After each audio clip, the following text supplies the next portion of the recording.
خاندان کی اہمیت کیا ہے؟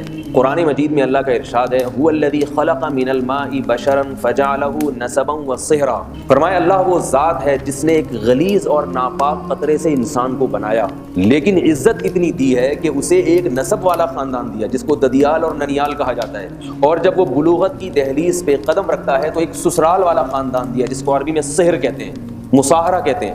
تو میرے بھائی یہ جو خاندانی نظام ہے اس کی بڑی اہمیت ہے۔ فرانس کے بارے میں ایک وہیں کے کالم نگار نے مضمون لکھا، اس مضمون کا عنوان تھا فرانسیسی اور کتے۔ مضمون انگلش میں تھا، میں اس کا مفہوم بیان کر رہا ہوں اردو میں، کہ اس نے بتایا کہ فرانس میں جو بے انتہا کتے پالنے کا رواج ہے، ہر گھر میں کتا، اور کتوں سے اتنی محبت کرتے ہیں اور جائیدادیں کتوں کے نام کر کے چلے جاتے ہیں، اس کی وجہ کتوں سے محبت نہیں ہے، اس کی وجہ یہ ہے کہ اس کو انسانوں سے محبت ملنا ختم ہو گئی۔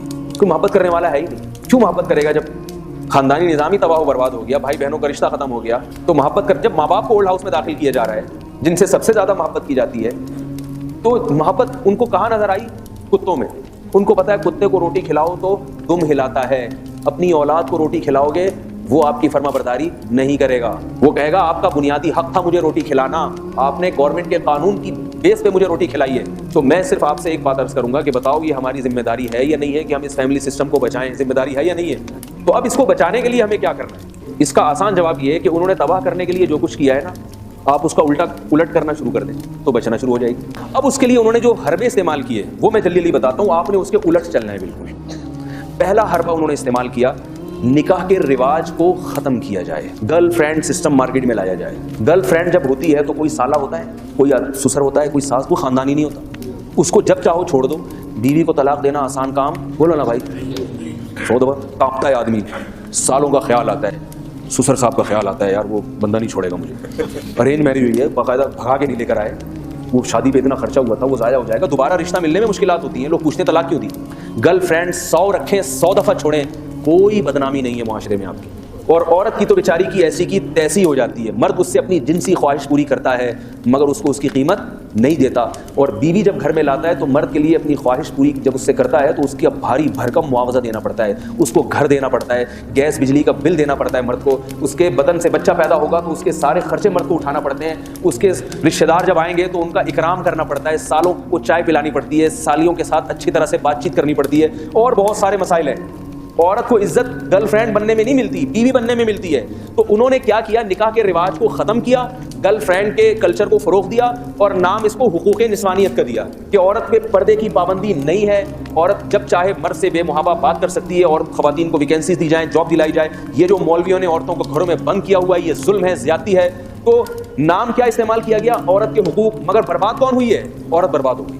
گھر کو قید خانہ کہہ دیا، حالانکہ گھر قید نہیں ہے، قرآن نے گھر کو قلعہ کہا ہے جس میں حفاظت ہوتی ہے، قلعے کے اندر لوگ قید نہیں ہوتے، فوج محفوظ ہوتی ہے۔ تو گھر عورت کے لیے کیا ہے؟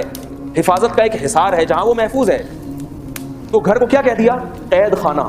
تو یہ ایک الگ موضوع ہے کہ خواتین کے حقوق پہ نام پہ جو ہے نا خواتین کی جو حقوق کی پامالی کی ہے، تبھی یورپ اور امریکہ میں اسلام قبول کرنے والوں میں عورتوں کی تعداد زیادہ ہے، کیونکہ وہ جب کتابوں میں پڑھتی ہیں تو اسلام دہشت گردی کا مذہب نظر آتا ہے، لیکن جب حقیقت میں دیکھتی ہیں تو کہتی ہیں مسلمان اپنی بیویوں سے بڑی وفا کرتے ہیں، یہ عزت کے ساتھ اس کو لے کر آئیں گے۔ دوسرا کام کیا کیا انہوں نے کہ جو نکاح ہو رہے ہیں، یعنی بعض لوگ ہوتے ہیں کہتے ہیں ہم نے نکاح کرنا ہی کرنا ہے، تو ان کو یہ سمجھایا جائے کہ کم عمری کی شادی صحت کے لیے نقصان دہ ہے، بچہ میچور نہیں ہوتا، لڑکی ناسمجھ ہوتی ہے، وہ سسرال کے بکھیڑوں میں پڑ کے برباد ہو جائے گی، تو شادی دیر سے ہونی چاہیے۔ کم عمری میں نکاح بچکانہ حرکت ہے، پہلے لڑکا اور لڑکی کو میچور تو ہونے دو، ایک دوسرے کو سمجھنے کا ان کو موقع دو، پارکوں میں ڈیٹیں تو مارنے دو، ایک دوسرے کو سمجھنا تو شروع کر دیں۔ پہلے کیا ہوتا تھا؟ بچی بالغ ہوئی، ابا اماں نے کان سے پکڑ کے اس کی شادی کی، لڑکے کو کہا یہ تمہاری یہاں ہو جائے گی، ٹھیک ہے جی ابا کہہ رہے ہیں ہو جائے گی، اچھا یہ صحیح ہوگی جب ابا نے سلیکٹ کیا میرے لیے۔ اور کیسی کامیاب زندگی گزرتی تھی، بہت مرتبہ تو شادی سے پہلے ایک دوسرے کو دیکھا بھی نہیں ہوتا تھا، ہم نے اپنے باپ داداؤں میں طلاق دیکھی نہیں ہے، ساری زندگی ہنسی خوشی محبت سے گزار دیتے تھے۔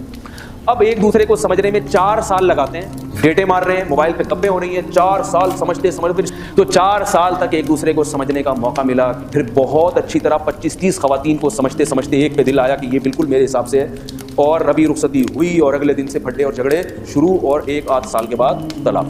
اس لیے کہ جو ہمیں جس نے یہ چیزیں سکھائی ہیں نا، اس کا مقصد یہ نہیں تھا کہ ایک دوسرے کے سمجھنے کے بعد کامیاب شادیاں ہوں گی، اس کو پتا ہے کہ جب چسکا لگ جائے گا نا گرل فرینڈ بنانے کا، ڈیٹے مارنے کا، تو بیوی کی ٹینشن پالنے کے لیے نہ مرد تیار ہوگا اور نہ عورت کو شوہر کے روپ میں بندہ چاہیے, اسے وہی پرانا والا بوائے فرینڈ چاہیے. میں یہ نہیں کہہ رہا کہ محبت کی شادی نہیں کرنی چاہیے, اگر کسی سے محبت ہے تو وہ بھی نکاح کرنے میں کوئی حرج نہیں ہے, نبی صلی اللہ علیہ وسلم نے ترغیب دی ہے. مگر یہ جو ڈیٹے مارنے والا اور اتنا طویل عرصے جو ایک پروگرام اور ایک سیٹ اپ چلتا ہے, یہ کہاں سے آیا ہے؟ بولو بھائی, یہ غیروں سے آیا.